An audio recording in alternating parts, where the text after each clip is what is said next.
อนวิธีการตั้งรหัส 2FA เนาะกดบน3ขีดเข้าไปแล้วกดบนซื้อของเขาเนาะเดือนลงมาเลยกดเปิดรหัส 2FA เนาะให้ทุกคนคัดลอกอันที่แรกเลยก็คือคัดลอกรหัสตัวนี้ก่อนเนาะแล้วก็แคปไว้QR ของมันตัวอย่างว่าเราอยากเปลี่ยนเครื่องใหม่เนาะเราอยากเข้าเครื่องใหม่เราสามารถสแกน QR ของมันหรือว่าเราลืมรหัสผ่านของมันเนาะลืมรหัสของ 2FA หันเนาะเราก็สามารถสแกนตัวเก่าได้ที่เราบันทึกแล้วกดบนไม้เลขบวกนี่เนาะเข้าบนคีย์ตั้งค่านี่เนาะใช้สื่อของเขาซื้อแนวไหนก็ได้เนาะแล้วแต่ทุกคนจะตั้งเลย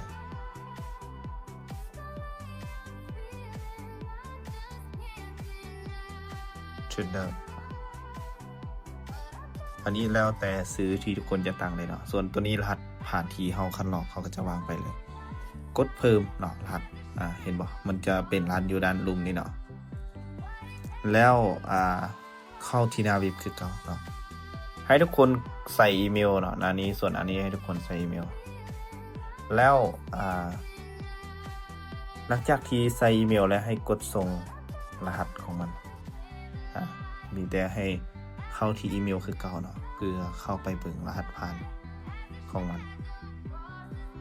เห็นบ่มันส่งเข้าไปแล้วนะคัดลอกรหัสตัวนี้เลยโอเคเนาะแล้วเราก็จะมาวางอยู่อีเมลนี้เนาะให้ทุกคนลบอีเมลนี้เนาะลบออกเลยวางรหัสตัวเมื่อกี้นี่บ่ให้มันเบิดเวลาเด้อตอนนี้46 วินะ45เนาะให้เราเข้าทำการคัดลอกรหัสที่เราตั้งเมื่อกี้นี้